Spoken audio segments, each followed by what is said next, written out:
Bonjour à tous et bienvenue sur un hors-série numéro 5. C'est un petit format court que je sens que je vais plébisciter. Et évidemment, c'est pour parler du Deadpool Batman ou du Deadpool. Donc le retour des crossovers Marvel DC.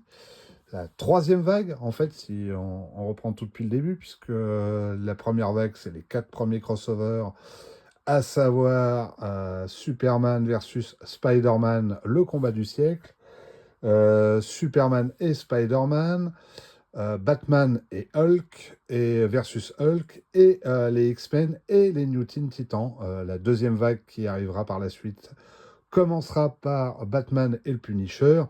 De là, il va y en avoir un paquet de crossovers, je ne vais pas tous les énumérer, mais qui arriveront en conclusion sur le Justice League of America versus Avenger, le crossover qui, aux dernières nouvelles que nous avons apprises, va être réédité. Et oui, il va être réédité. Alors, en version originale, il est réédité à partir du mois de mai. Fans, qui attendaient depuis si longtemps de lire enfin ce super crossover, sachez que je ne serais pas surpris que Urban Comics le publie ou en fin d'année ou en début d'année prochaine. Voilà. Donc soyez patients si vous le voulez en français. Je pense faire une vidéo de toute façon dès qu'ils annonceront la version française sur ce crossover, puisque de toute façon, moi je le possède, donc j'ai la chance de l'avoir. Donc c'est pas compliqué pour moi de vous faire une vidéo là-dessus. En attendant, on revient sur les deux crossovers Deadpool et Batman, donc que vous avez ici. Ça c'est le coffret. Alors moi j'ai acheté le coffret quand c'était que Deadpool et Batman, donc il n'y avait que le comics Deadpool et Batman. Donc je vous l'ai déjà présenté dans une précédente vidéo. Ça c'est les, euh, les affiches. Des affiches qui ont été faites, les posters, je les ai déjà dépliés, donc je ne vais pas vous les refaire voir. Et vous avez ici donc le Deadpool Batman en version française et le Batman Deadpool aussi en version française. Deux crossovers différents. Je vais essayer de vous les faire voir. Donc celui-ci, je vous en ai parlé assez rapidement dans une de mes vidéos. Vous pouvez voir déjà petite idée, hein, Deadpool débarque dans la réalité de Batman. Il a pour mission et pour but de tuer, de tuer Batman. Du moins, c'est... Voilà, hein, ça va pas être aussi simple. Donc il se rend directement chez Bruce Wayne. Évidemment, vous connaissez l'humour du personnage de Deadpool. En tout cas, ce que je peux retenir de cette histoire, c'est que c'est merveilleusement bien dessiné. Hein. Donc il est sorti en version française le mois dernier, si je ne dis pas de bêtises, au mois de février. Voilà. Le Joker est de la partie, et je dois avouer que les échanges entre le Joker et Deadpool, c'est succulent. C'est franchement succulent, c'est très très drôle. Drôle à souhait. Et croyez-moi que le Joker va être désappointé par le personnage de Deadpool, qui est aussi fou que lui. Voilà. Et dedans, nous avons, évidemment, alors je vais avancer un peu, d'autres histoires. Par exemple, la rencontre entre Captain America et Wonder Woman, le lien qui s'établit entre ces deux personnages à travers le temps et à travers l'histoire mélangée des deux éditeurs, hein, et aussi pendant la Seconde Guerre mondiale. Wonder Woman finit par hériter du bouclier de Captain America. Je vous passe Jeff et Crypto, où là pour le coup c'est pas ma tasse de thé, clairement. Donc voilà, hein, ça joue à la baballe. Tout le monde il est content, tout le monde il est joli. Enfin, cette histoire-là qui est vraiment très sympa, c'est peut-être l'une des plus sympas, ou en tout cas qui fonctionne le mieux. C'est Daredevil et Green Arrow face à la main. J'ai trouvé que c'était vraiment un super récit, très très bien dessiné. Malheureusement, ce sont des petites histoires, donc on est... voilà, c'est un peu dommageable. Là, vous avez une variante cover de ce crossover qui nous renvoie à une célèbre couverture de chez Marvel, hein, je pense que vous l'avez reconnu. Ici, Rocket Raccoon se retrouve avec le Green Lantern Corp. Nous avons un Allman Logan qui rencontre le vieux Batman de Frank Miller de Dark Knight. Excusez-moi, c'est pas simple à tenir hein, en même temps. Je n'ai été fait qu'avec 2 mains. Donc, là, c'est un logo Wolverine qui nous renvoie un peu à Amalgam, hein, la licence Amalgam qu'avait faite Marvel dans les années 90-2000. Hein, vous me corrigez dans les commentaires. Voilà.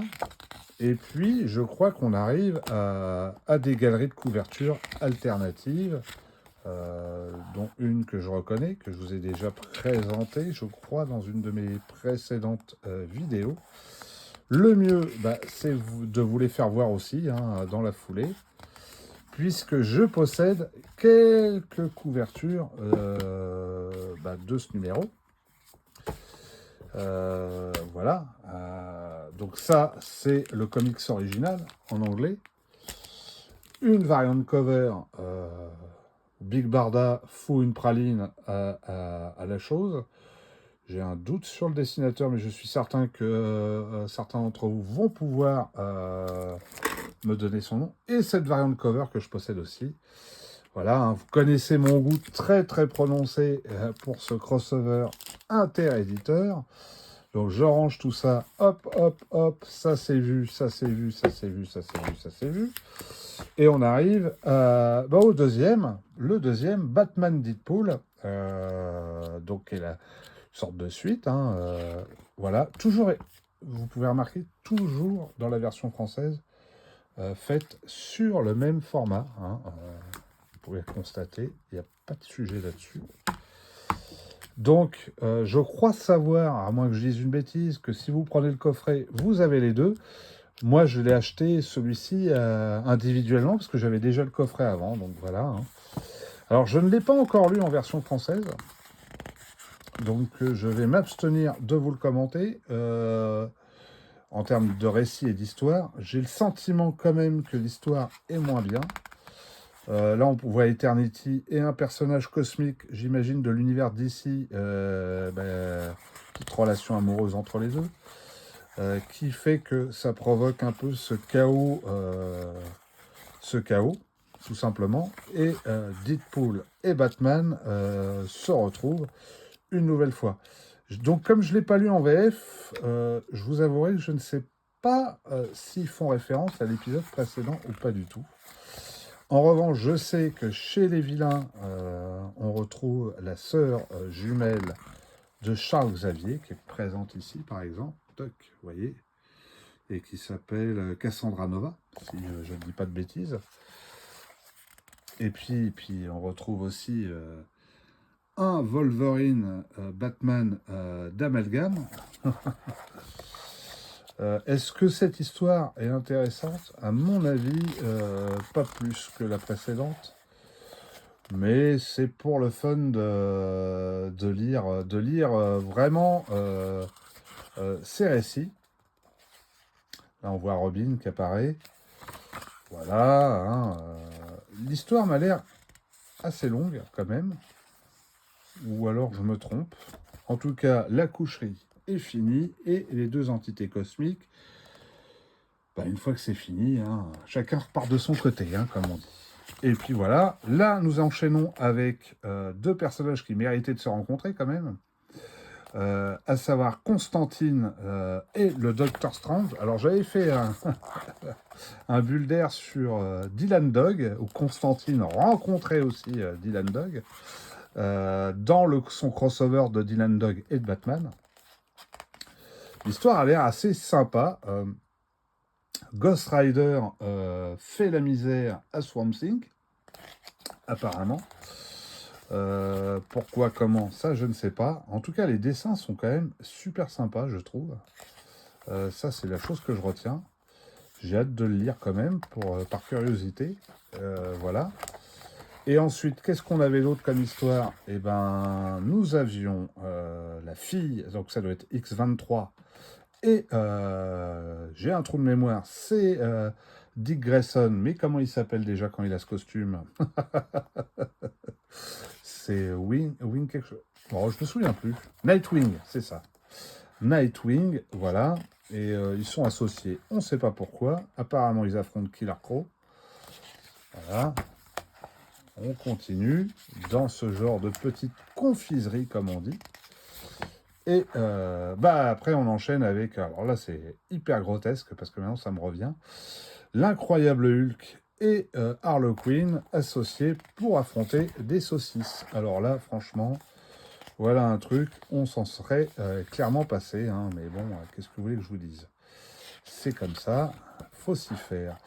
Là, on enchaîne avec la Miss Marvel, la dernière version de Miss Marvel, et Statix. Hein, je crois que c'est ça son nom, à ce personnage. Pareil, j'ai pas lu. Je sais pas ce qu'ils affrontent. Un espèce de kaiju, j'ai l'impression, un monstre géant. Alors, peut-être que les lecteurs de DC connaissent ce personnage. Moi, ça me dit rien du tout chez Marvel, en tout cas. Voilà.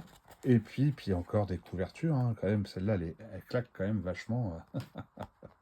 Il y en a quelques-unes qui sont chouettardes. Et puis, on attend maintenant le 3e crossover qui va pas tarder à sortir en anglais. Donc, la version originale de Superman et Spider-Man. C'est le retour, le 3e crossover entre les deux héros. Et puis voilà. Et enfin, sur les VO, moi, les 3 couvertures que je possède, vous avez donc ce Batman Deadpool, voilà, hein, et je ne peux pas m'empêcher d'admirer celle-ci qui est quand même magnifique, pour terminer. Voilà, donc amis passionnés de comics, n'oubliez pas de commenter, de partager, de mettre un petit pouce, de vous abonner, ça fait plaisir. Et puis je vous dis à très vite. Je sens que des hors-séries comme ça, je vais en faire de plus en plus. Allez, bisous!